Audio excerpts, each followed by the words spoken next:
ሰላም ጤና ይስጥልን የተወደዳችሁ የኤስቢኤን ብሬኪንግ ኒውስ የዩቲዩብ ቻናል ቤተሰቦች የሰዓቱን አበይትና ሰበር መረጃዎች ይዤላችሁ ቀርቤያለሁ። ወደ ዋና መረጃዎቹ ስናቀና በመካከለኛው ምስራቅ እየተባባሰ የመጣው የኢራን ጦርነት በዓለም አቀፍ የንግድ መስመርና በምግብ ዋጋ ላይ ከፍተኛ ስጋት እየደቀነ ይገኛል። የብሪታንያው ጠቅላይ ሚኒስትር ኪር ስታርመር የጦርነቱን ኢኮኖሚያዊ ጫና ለመወያየት ዛሬ በዳዊንግ ስትሪት የንግድ መሪዎችን ሰብስበዋል። በተለይም ኢራን የሆርሙዝ ወንዝን መዝጋቷን ተከትሎ የነዳጅ ዋጋ ብቻ ሳይሆን የአርቲፊሻል ማዳበሪያ ወይም ፈርቲላይዘር አቅርቦት መስተጓጎል ትልቅ ስጋት ሆኗል።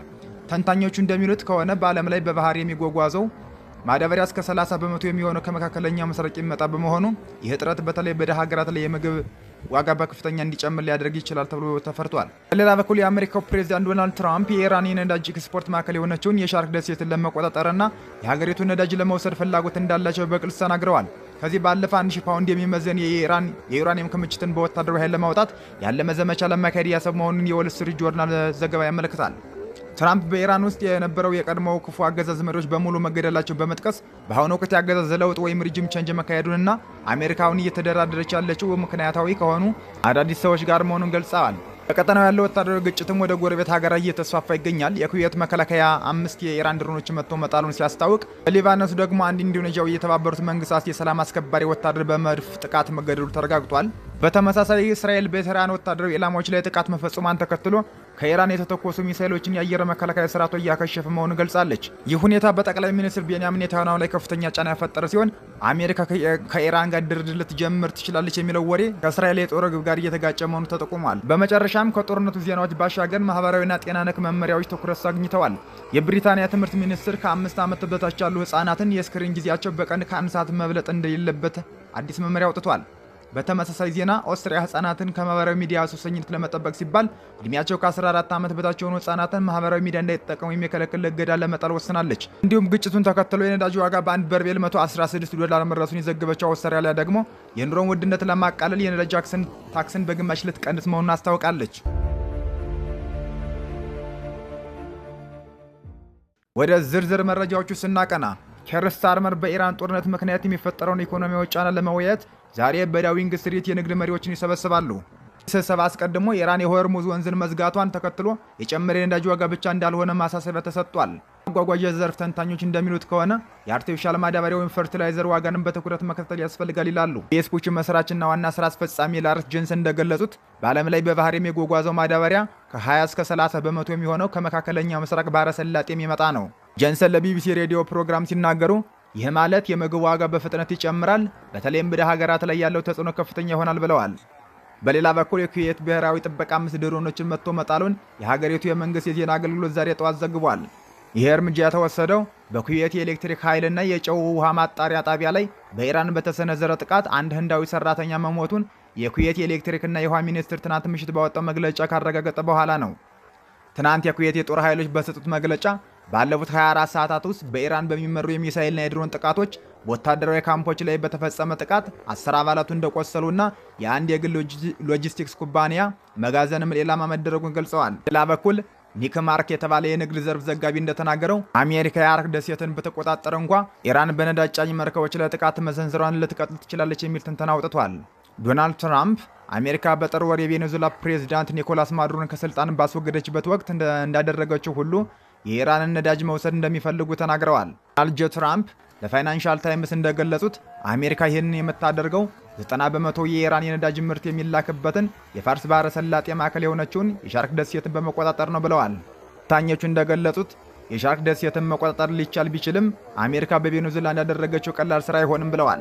ይህም ከፍተኛ የሰው ኃይል የሚጠይቅ ከመሆኑም በላይ የሆርሙዝ ወንዝን ማን እንደሚቆጣጠር የሚቀይረው ነገር አይኖርም ይላሉ። አሜሪካ በሚቆጣጠራት የሻርክ ደሴት የሚነሱ የነዳጅ ጫኝ መርከቦች አሁንም ቢሆን እንደ ቀድሞው ለኢራን ጥቃት የተጋለጡ ይሆናሉ። ዋናው ጥያቄ የሆነው ግን አሜሪካ የኢራን የሻርክ ደሴት ለመቆጣጠር ለምን አሰበች የሚለው ነው። ቀደም ብለን እንደዘገብነው ፕሬዝዳንት ትራምፕ ለፋይናንሻል ታይምስ በሰጡት መግለጫ አሜሪካ ከኢራን የባህር ዳርቻ ወጣ ብሎ የምትገኘውን ትንሽ የሻርክ ደሴት ለመቆጣጠር ሙከራ ልታደርግ እንደምትችል ተናግረዋል። አሜሪካ አይኗን በዚህ ደሴት ላይ ያሳረፈችው ዋና ምክንያት ደሴቲቱ የኢራን የኢኮኖሚ የጀርባ አጥንት የሆነው ግዙፍ የነዳጅ ማከማቻና መላኪያ ማዕከል መገኛ በመሆኗ ነው። ደሴቲቱን መቆጣጠር የኢራን የነዳጅ ኤክስፖርት ማነቅ ብቻ ሳይሆን በኢራን ዋናው ምድር ላይ ጥቃቶች ለመሰንዘር እንደምቹ መነሻ ሊያገለግል ይችላል። የቢቢሲ የደህንነት ተንታኝ ማይክ ኬይ እንደሚሉት ደሴቷን መያዝ የኢራን የእስላማዊ አብዮታዊ ዘበኛ IRGC ዋነኛ የገቢ ምንጭ በማድረግ ጦርነት የማካሄድ አቅሙን በእጅጉ ያዳክማል ይላሉ። የስኩል ኦፍ ዋር ፖድካስት አዘጋጅና የሲቢኤስ የብሔራዊ ደህንነት ተንታኝ አሮን ማክሊን ለቢቢሲ እንደገለጹት አሜሪካ ደሴቷን ለመያዝ የምታደርገው ማንኛውም ወታደራዊ እርምጃ መጠኑ አነስተኛ ቢሆንም ሂደቱ ግን እጅግ ፈታኝ ሊሆን እንደሚችል ይተነትናሉ። የቢቢሲ አጋር የሆነው ሲቢኤስ ኒውስ እንደዘገበው የፔንታጎን ባለስልጣናት የምድር ጦር ወደ ኢራን ለማሰማራት ዝርዝር ዝግጅቶችን አድርገዋል።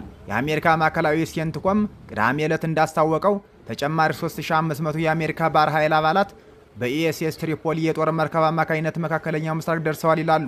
በሌላ በኩል የኢራን ፓርላማ አፈ ጉባኤ መሐመድ ባገር ቀሊባፍ የሀገራቸው ጦር የአሜሪካን ወታደሮች እየጠበቀ መሆኑን ገልጸው ወደ ኢራን ግዛት ለመግባት በሚሞክሩ ወታደሮች ላይ እሳት እናዘንባለን ሲሉ አስጠንቅቀዋል።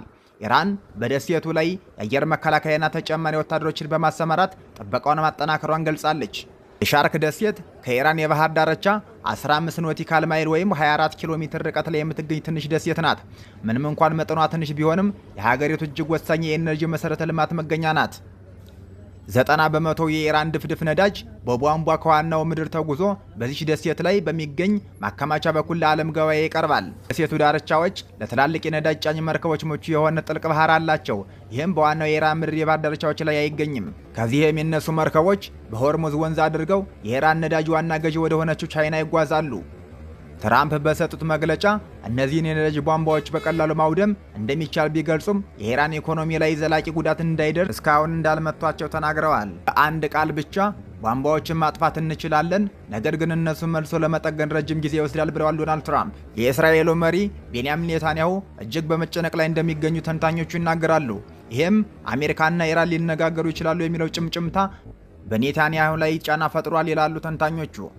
አሜሪካ ከኢራን ጋር አዲስ ድርድር ለመጀመር ስላላት እቅድ የተደበላለቁ ምልክቶች እየታዩ ባለበት በዚህ ወቅት በመካከለኛው ምስራቅ ቀንደኛ ጠላቶች በሆኑት በኢራንና በእስራኤል መካከል የሚደረገው ተኩስ ልውውጥ ግን ቀጥሏል። የእስራኤል ጦር በዛሬው ዕለት በቴህራን በሚገኙ የእስላማዊ አብዮታዊ ዘበኛ ወይም IRGC ላይ የደህንነት ሚኒስቴር የህዝብ ማዕከላት፣ የጦር መሳሪያ ግምጃ ቤቶችና የአየር መከላከያዎች ላይ በደርዘን የሚቆጠሩ የአየር ጥቃቶችን መፈጸሙን አስታውቋል። ኢራን በበኩሏ በሰሜናዊና በደቡባዊ እስራኤል በሚገኙ ኢላማዎች ላይ በርካታ ሚሳይሎችን በመተኮስ ምላሽ ሰጥታለች። በሰሜናዊ ቴል አቪቭ በሚገኙ የመኖሪያ መንደሮች ላይ በደረሰው የሚሳኤል ጥቃት ህንፃዎች የፈራረሱ ሲሆን 6 ሰዎች መቆሰላቸውም ተዘግቧል። አንድ የአካባቢው ነዋሪ ለቢቢሲ እንደተናገረው የሚሳኤል ማስጠንቀቂያ ደወል በተሰማ ጊዜ ወደ መጠለያ ለመድረስ ጊዜ እንዳልነበረውና በድንገት በደረሰው ፍንዳታ የቤቱ መስኮቶች ረግፈው በእግሩ ለማምለጥ መገደዱን ገልጿል። የአሜሪካና የኢራን የድርድር ጭምጭምታ ለአንዳንድ እስራኤላውያን ይሄ የድርድር ወሬ ፕሬዝዳንቱ ከጦርነቱ ለማምለጥ መንገድ እየፈለጉ እንደሆነና የእስራኤልና የታላቁ አጋሩ አሜሪካ ግቦች እየተለያዩ መሆናቸውን የሚያሳይ ምልክት ነው ይላሉ። የቀድሞ የወታደራዊ ደህንነት መኮንን ማይክል ሚልስታይን ለቢቢሲ ሲናገሩ የእስራኤል ጠቅላይ ሚኒስትር ቤንያሚን ኔታንያሁ ስምምነት አይፈልጉም ብለው በ4 ነጥብ ተናግረዋል። በሁለቱ መሪዎች አቋም መካከል ግጭት አለ። ኔታንያሁ ጦርነቱ እንዲቀጥል ይፈልጋሉ፣ ምክንያቱም ይህ ጦርነት በእስራኤል ላይ ያለውን የህልውና ስጋቶች እንደሚያጠፋና ምናልባትም በኢራን ያለውን አገዝ ለመቀየር ምቹ ሁኔታ እንደሚፈጥር ቃል ገብተዋል ብለዋል። ዶናልድ ጄ ትራምፕ ከጦርነቱ ለመውጣት በቁርጠኝነት የሚነሱ ከሆነ ኔታንያሁ ለማይቻል ምርጫ ሊጋለጡ እንደሚችሉ ተንታኞች ይናገራሉ። ድርድር ከተጀመረ ኔታንያሁ ጦርነቱን መቀጠል አይችሉም፣ ያላንተ ጦርነቱን እቀጥላለሁ ብለው ለትራምፕ ለመናገር ደግሞ ይከብዳቸዋል ይላሉ ተንታኞቹ። ኔታንያሁ ለህዝባቸው የገቡት ቃልና በአጋሮቻቸው በኩል ያለው ፍላጎት እጅግ ከፍተኛ በመሆኑ ጥንቃቄ የተሞላበት ጉዞ እያደረጉ ይገኛሉ ይላሉ። እስራኤላውያን ጦርነቱ እንዲያበቃ ይፈልጋሉ፣ ነገር ግን ጦርነቱ ማለቅ ያለበት አገዛዙን ድል በማድረግ እንጂ ጉዳዩ በየጊዜው እየተመለሰ እንዲያስቸግረን አንፈልግም ይላሉ የሊኩድ ፓርቲ አባል ዳል ኢሉዝ። በሌላ በኩል የኢራን ግጭት በቅርቡ ያበቃል የሚል የሐሰት መጽናኛ ውስጥ እንዳይገቡ ስታርመር አስጠነቀቁ። ሰር ኬር ስታርመር የኢራን ግጭት በፍጥነትና በቅርቡ ያበቃል የሚል የሐሰት መጽናኛ ውስጥ መግባት እንደሌለባቸው ለቡድናቸው ማስጠንቀቂያ መስጠታቸውን ገለጹ። ጠቅላይ ሚኒስትሩ ከፍተኛ የፓርላማ አባላትን ላቀፈው አገናኝ ኮሚቴ እንደተናገሩ ጦርነቱ በፍጥነት እንዲረግብ ቢፈልጉም መንግስት ግን ግጭቱ ለረጅም ጊዜ ሊቀጥል እንደሚችል በሚል እሳቤ ማቀድ እንዳለበት ገልጸዋል። አክለውም የኢራን ግጭት የኛ ጦርነት አይደለም ያሉ ሲሆን ዩናይትድ ኪንግደም በማንኛውም ሁኔታ ጣልቃ የምትገባ ከሆነ ህጋዊ መሰረት ሊኖረው እንደሚገባ አሳስበዋል።